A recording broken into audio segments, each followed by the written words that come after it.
आपण पाहताय महाधुरळा. हे आहे गोकुळचं श्रीखंड. अगदी जिभेवर रेंगाळणार. जिभेवरच नाही तर मनावरही रेंगाळणार गोकुळ श्रीखंड, मनावर रेंगाळणार. नमस्कार. महाधुरळा यूट्यूब चॅनलमध्ये मी गुरु बाळमाळे आपल्या सर्वांचं मनापासून स्वागत करतोय. कोल्हापूर महापालिकेत आता महायुती महाविकास आघाडी हळूहळू आकाराला येत आहे. अनेक ज्या वाद होते जागा वाटपाबाबत ते आता हळूहळू मिटत आल्याचं दिसतंय. कारण अंतिम टप्प्यात आहे. आता 2 दिवसात उमेदवारी अनेकांची जाहीर होईल. याच वेळी आता जनसुराज्य शक्ती पक्षाने कोल्हापूर महापालिका लढवण्याचा निर्णय घेतला आहे आणि त्यानंतर अनेक इच्छुकांनी या पक्षाच्या वतीनं लढण्यासाठी इच्छा व्यक्त केली, मुलाखती दिल्या.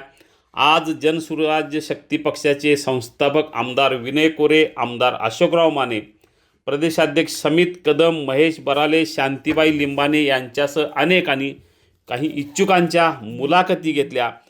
जनसुराज्य पक्षाकडं अनेक दिग्गजांनी तिकीट मागितलेलं आहे. त्यामुळे आता कोणाला तिकीट मिळणार, कोणत्या प्रभागात मिळणार याची उत्सुकता निश्चितपणे आहे. माजी महापौर उदय साळोके, स्थायी समितीचे माजी चेअरमन जितू सलगर, 4 वेळा काँग्रेसच्या वतीनं निवडून आलेले एक माजी नगरसेवक, याशिवाय माजी नगरसेवक रमेश पुरेकर, भाजपच्या वतीनं निवडून आलेले एक माजी नगरसेवक सुभाष रामुगडे, शिवसेनेच्या वतीनं निवडून आलेले माजी नगरसेवक आणि विद्यमान पदाधिकारी कुणाल शिंदे, इंद्रजित शिंदे यांच्यासह अनेकांनी जनसुराज्य पक्षाकडे आता उमेदवारी मागितलेली आहे.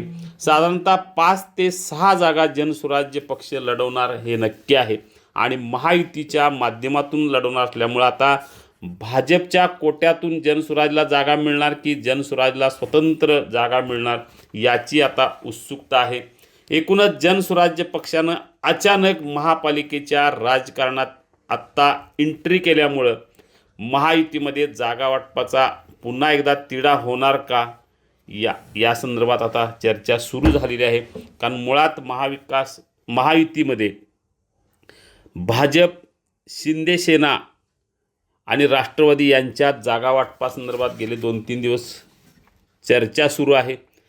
एका टप्प्याला आता ते आलेलं आहे आणि याच वेळी जनसुराज्य शक्ती पक्ष आल्यामुळे आणखी यामध्ये आता जागा वाटपाच्या चर्चेत भर पडणार आहे.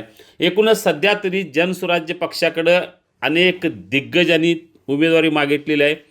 5 ते 6 जागा जनसुराज्य पक्ष लढणार हे नक्की आहे. 10 ते 12 जागा महायुतीकडं हा पक्ष मागण्याची चिन्ह आहेत. आता पाहूया नेमकं कोणाला उमेदवारी जनसुराज्य पक्ष देणार, कोण मैदानात उतरणार. 2 दिवसात या उमेदवारी संदर्भात निश्चितपणे निर्णय होणार हे नक्की आहे.